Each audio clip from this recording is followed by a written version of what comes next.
खुलुमबाय आं उदांस्रि मुसाहारि कक्राझार जिल्ला परबतजरा महकुमानि सिङाव थानाय मंगलाजरायाव रायजो सभानि एमपि रोनगोरा नार्जारिया इउपिपिएल दोलोनि सुबुं जथुमायाव बाहागो लादों।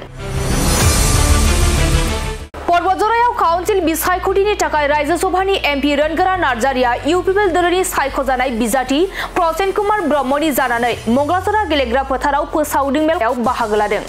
जानो गोनां 22 सेप्तेम्बर खालि बिटिसि बिसायख'थिखौ नोजोर होनानै दिनै रायजो सभानि एमपि रोनगोरा नार्जारिया प्रसेन कुमार ब्रह्मनि जानानै मंगलाजरा गेलेग्रा फोथाराव खुंजानाय फोसावदिं मेलाव बाहागो लादों।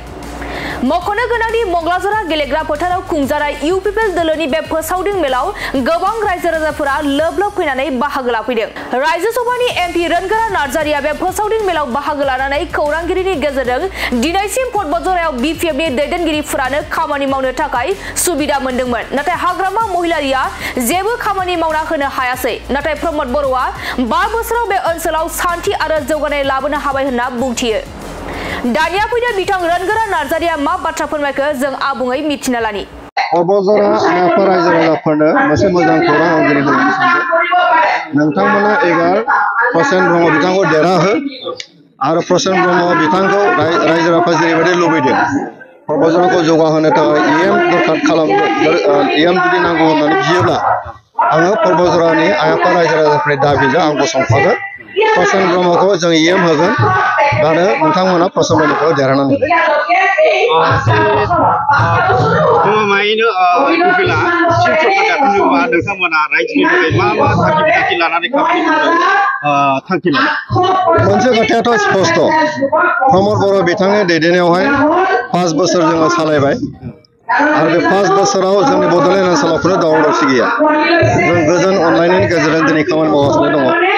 बे ओनसोलाव रायजो जानाय 26टा जाथि जनजातिखौ अनलायनायनि गेजेरजों जोङो बिटिआरखौ दानो थाखाय जों मोनसे परिबेस जों बानायबाय। दिनै गावजों गाव अनलायनाय फैबाय, खुनु दावराव दावसि गैला, खुनु मिलिटारिनि गिनांगौ गैला, गावजों गाव नांलाय खमलायबो गैला, मोजां मोनसे परिबेस जों दिनै लाबोनो हाबाय। दा बेखौनो गोजोर खालामनानै फैबाय थानाय समावहाय बड'लेण्डनि जोंनि जाखांबोनाय सेंग्रा सिख्लाफोरखौ बिसोरनि भबिष्यतखौ थिग खालामनो थाखाय मोजां सरकारनि प्रयोजन दं, मोजां सानस्रिजों आवगायलांनायनि प्रयोजन दं। गतिके जोङो सोलोंथाइ बिथिङाव गोख्रों खालामगोन, साख्रि बाख्रिखौ जों बोरैहाय मोनहो बिनि थाखाय जों मोनसे बेबस्था जोङो सानदों।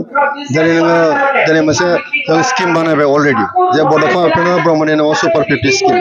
बेजों जों अफिसार बानायनो थाखाय रां अनसुंथाइ होबाय, कचिं होबाय, फ्रि होबाय। दिनै दिल्ली गुवाहाटियाव दिनै कचिं लानाय बिथांमोना पासबो जाबाय, अफिसारबो ओंखारबाय, डक्टरबो फरायगासिनो दं, इन्जिनियारबो फरायगासिनो दं। बेफोर जाबाय जोंनि डिजाइन।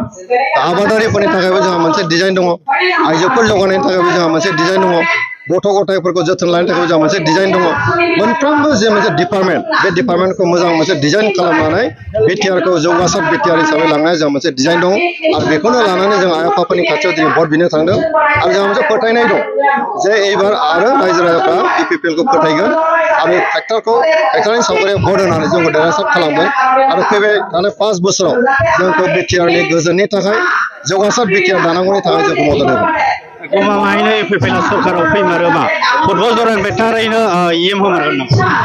आंथ' बुंखाबायानो, परबतजरानि आइ आफा रायजो राजाफोरनिसिम आं मोनसे गुरै खावलायनाय जे दिनैसिम परबतजरायाव जेसेबां एमसिएलए देरहादों, दा सोलिबाय थानाय मनमोहन ब्रह्म बिथाङाबो एमसिएलए, हाग्रामा महिलारियाव 15 बोसोर नङा होमबा, आरो बेनि उनावहाय 5 बोसोरावबो बेहाय बिपिएफआनो देरहाबाय।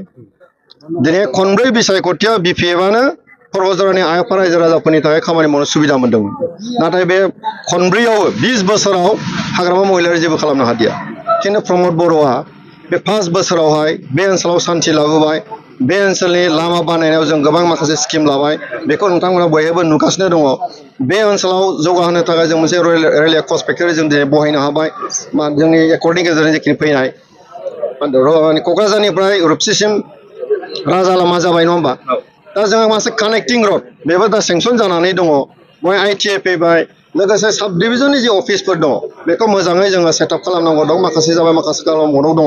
बेफोर गासैखौबो मावनो थाखाय सासे मोजां सरकारजों लोगो जानानै खामानि मावग्रा मानसिनि दरखार दङ आरो बेखौ खालामनो हागोन एबार इउपिपिएलासो आरो इउपिपिएलनि सरकार फैगोन इउपिपिएलनि सरकार फैगोन आरो कर्मजराया सोरनिबा सोरखौबा देरहा होगोन बेथ' जानो हाया गतिके आंनि खावलायनाय गासैबो कर्मजरानि आइफा रायजो राजाफोरनिसिम नोंथांमोना प्रसेन ब्रह्मखौ देरहा हो कर्मजराखौ जौगानायाव जोंखौ मदद हो आरो कर्मजरायाव इएम होनांगौ जोंनि इउपिपिएल हान्जा सानगोन आरो बेनि थाखाय आं प्रमद बर'खौ बुंनांगौबा आं बुंनानै इएम होनानै आं मदद होगोन